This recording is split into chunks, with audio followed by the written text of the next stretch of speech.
মেলা ভাবে চিন্তা গবেষণা করে দেখনো বুঝা পারছেন আমাদের ভাতাররা হুটহাট করে বন্ধু করে ঘুরবা যায় কিন্তু বউক লিয়া ঘুরতে যায় না কেন? তার কারণ কি হতে পারে? এই 1 মাস আগে থেকে আমার ভাতার খাম বলেছি আমাকে লিয়া ঘুরবে আসা, কিন্তু না ওই মরদ আমাকে লিয়া ঘুরবে গেল না, গেলই না ঘুরবে। কিন্তু আজকে সকালবেলা বন্ধু ফোন দেবো এ বন্ধু চ ঘুরবে যাবো, আর অমনি করে মরদটা প্যান্ট শার্ট পিনতে দৌড় মারলো। কেন গেল এই চিন্তায় আমার মাথা বেদনা। 2-3 দিন থেকে ভাত পানি মুচ্ছা ছাড়া দিছে। এই 10-12 দিন থেকে ভাত পানি ছাড়া দিয়ে এই কথাই খালি আমি চিন্তা করছি আর ভাবছি আমার ভাতার কৃষক তার বন্ধুক লিয়া ঘুরবে গেল কিন্তু আমাকে লিয়া গেল না। এর কারণ অবশেষে আজকে আমি খুঁজে পাইছি। এর কারণ আমাদের ভাতাররা তার বন্ধুক যদি কল দেয় বলে এই বন্ধু বাইর হদিনই একটা জায়গায় ঘুরবে যামু, একটা শার্ট আর একটা প্যান্ট পরে বেচারি দৌড় মেরে চলে আসে, যা পরে আছে তাই পরে চলে আসে ঘুরবে যাওয়ার জন্য। আর বউক যদি বলে ভাতার রাজি চ আজকে টুকরে না ঘুরবে যামু, তাহলে প্রথম ধাপে বইয়ের ভ্যাস শুরু। আমার তো একটা ভালো জামা কাপড় নাই, যা আছে সবই তো ফেস্টা হয়ে গেছে, নষ্ট হয়ে গেছে, আমি কি পিন্তা যামু, এগুলা পরে গেলে মানুষে কি বলবে। তারপর দ্বিতীয় নাম্বার ভ্যাস শুরু। আমার তো একটা ভালো স্যান্ডেল নাই, আমি কি পিন্তা যামু, কোন বেজুগে একজোড়া স্যান্ডেল কিনে দিছিল মনে আছে?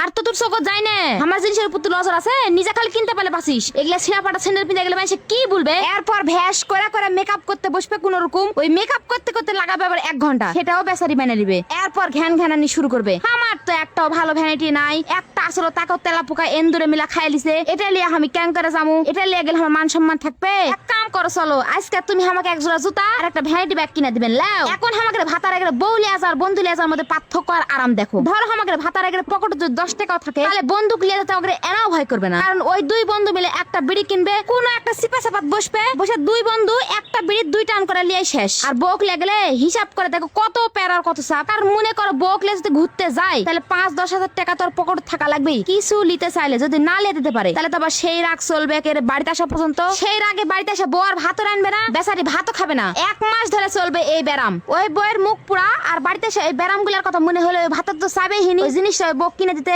যদি কিনে না দেয় তাহলে তো বাড়িতে অবস্থা খারাপ। কিন্তু কিনে দিতে যদি না পারে তাহলে বেচারা ভাতার 1 মাস ধরে উঠতে বসতে খুঁটা খাবে। কিন্তু সামর্থ্যে না কুলালে বেচারি কি করবে? কিন্তু তাও আমরা বইরা বেচারা ছাড় দিতে চাই না। তার নামে কতই না বিচার আমাদের কাছে।